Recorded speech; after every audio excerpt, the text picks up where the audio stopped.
Halo teman-teman, bertemu lagi di channel saya, Bob Siahaan. Pada kali ini kita akan belajar tentang bagaimana cara membuat jurnal penutup pada perusahaan jasa. Adapun topik pembahasan kita kali ini dibagi atas 3 topik. Yang pertama, tujuan dan fungsi jurnal penutup. Yang kedua, akun-akun yang perlu ditutup. Dan yang ketiga, langsung membuat praktek jurnal penutup. Namun sebelum kita lanjut, jangan lupa di-subscribe, di-share, dan komen ya teman-teman terkait dengan jurnal penutup.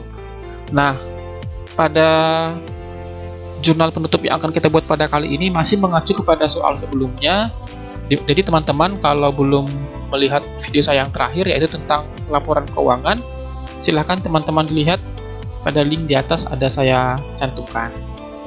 Langsung saja kita yang pertama yaitu tujuan dan fungsi jurnal penutup. Nah, saya rangkum di sini tujuan dan fungsi jurnal penutup. Yang pertama, menutup saldo yang terdapat pada semua perkiraan sementara sehingga perkiraan tersebut menjadi nol. Yang kedua, agar saldo akun modal menunjukkan jumlah yang sesuai dengan keadaan pada akhir periode sehingga saldo akun modal akan sama dengan jumlah modal akhir yang dilaporkan di neraca, jadi mencocokkan ke neraca. Yang ketiga, memisahkan transaksi akun pendapatan dan beban agar tidak bercampur dengan jumlah nominal dari pendapatan dan beban pada tahun sebelumnya. Nah, sedangkan yang keempat yaitu menyajikan neraca awal periode berikutnya setelah dilakukan penutupan buku. Kemudian mempermudah ketika dilaksanakan pemeriksaan. Nah, yang terakhir yaitu menyajikan informasi keuangan yang sebenarnya. Akun yang sesungguhnya terdiri atas harta, kewajiban atau utang, dan ekuitas atau modal. Jadi nanti akan kita lihat akun-akun apa saja yang harus dilakukan jurnal penutup. Nah, ini akan kita bahas pada slide berikutnya. Pada poin yang kedua, kita akan membahas akun-akun yang perlu ditutup. Yang pertama, akun pendapatan ditutup atau menutup semua akun pendapatan ke dalam ikhtisar laba rugi. Nah, jadi caranya di sini teman-teman, secara umum itu akun-akun yang perlu ditutup itu terdiri dari pendapatan, beban, ikhtisar laba rugi, dan prive atau penarikan pribadi. Nah, cara melakukan jurnal penutup adalah melawan posisi saldo normalnya. Jadi katakanlah kalau seandainya saldo normal pendapatan kredit, maka di jurnal penutupnya menjadi debit. Beban, saldo normalnya adalah debit sehingga di jurnal penutup adalah kredit. Nah, masing-masing dilawan dengan ikhtisar laba rugi. Kemudian untuk prive, saldo normalnya adalah debit, pada saat dilakukan jurnal penutup berubah menjadi kredit. Nah, sedangkan untuk ikhtisar laba rugi, jika dia laba akan dibalik posisinya, nanti dilawan dengan modal. Nah, bagaimana caranya? Langsung saja kita lihat yang pertama. Nah, ini jurnal penutupnya itu pendapatan, debit, ikhtisar laba ruginya kredit. Nah, yang kedua, akun beban. Menutup semua akun beban ke dalam ikhtisar laba rugi. Nah, jurnal penutupnya adalah ikhtisar laba rugi debit, beban kredit, karena tadi dilawan ya. Yang awalnya beban adalah debit, kita ubah menjadi kredit. Nah, sedangkan untuk ikhtisar laba rugi ada 2 kategori. Ini menutup ikhtisar laba rugi ke dalam akun modal. Nah, kategori yang dimaksud adalah apabila perusahaan laba atau apabila perusahaan rugi. Nah, jika perusahaan laba, maka debitnya ikhtisar laba rugi, sedangkan kreditnya adalah modal. Nah, sedangkan jika perusahaan rugi, modal yang didebit, sedangkan ikhtisar laba rugi kredit.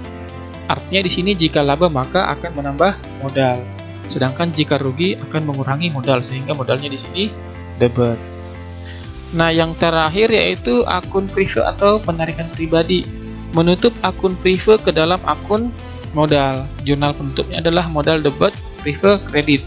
Karena ketika ada prive akan mengurangi modal, makanya modalnya di debit. Nah, bagaimana prakteknya langsung dikaitkan dengan soal kita sebelumnya? Nah, mari kita lihat. Nah, ini saya crop sebagainya teman-teman. Jadi sini yang saya tampilkan adalah kertas kerja 10 kolom. Namun kolom 1, 2, 3, 4 saya hidden.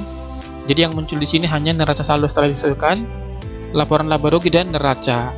Nah, tadi yang sudah kita bahas ada 4 akun yang akan dilakukan jurnal penutup, yaitu ini prive, pendapatan, beban, dan laba perusahaan. Nah, ini nanti dirinci satu-satu. Cuman nanti untuk mempersingkat nanti saya buat sebagai saya total semuanya beban. Nah, jadi ini yang saya kasih warna-warna ini, warna yang ini adalah akun-akun yang perlu untuk dilakukan jurnal penutup. Nah, langsung saja yang pertama yaitu akun pendapatan, yaitu jurnalnya langsung ini tanggal 31 ya, karena kan jurnal penutup dilakukan di akhir periode 31 Desember. Pendapatan 23 juta, ikhtisar laba rugi 23 juta. Nah, sedangkan untuk akun beban, nah teman-teman nanti pada saat ada soal, bebannya ini dirinci ya, beban ATK, beban gaji, dan lain-lain. Namun pada kali ini saya singkat saja karena kita hanya belajar. Yaitu ikhtisar laba ruginya 8.325.000, sedangkan bebannya 8.325.000. Nah, ini kebetulan karena perusahaan kita adalah laba, maka ikhtisar laba ruginya kita buat debit 14.675.000, sehingga nantinya akan menambah modal kredit 14.675.000. Nah, yang terakhir akun prive kita lawan dengan modal. Nah, karena prive akan mengurangi modal, maka kita buat modalnya debit, prive-nya kredit. Nah, apabila kita susun, jadi teman-teman yang tadi yang satu persatu ini hanya ringkasannya, tapi nanti pada saat ada soal teman-teman harus membuat formatnya seperti ini. Nama perusahaan, jurnal penutup, akhir periode, tanggal, keterangan, nomor referensi, debit, kredit. Nah, yang pertama tadi adalah pendapatan pada modal masing-masing 23 juta. Selanjutnya beban pada modal, nanti bebannya dirinci ya teman-teman ya. Beban pada modal 8.325.000. Kemudian ikhtisar laba rugi karena kebetulan perusahaan laba dilawan dengan modal masing-masing 14.675.000. Sedangkan modal pada prive atau pengeluaran pribadi masing-masing 1 juta. Kita total hasilnya sama 47 juta.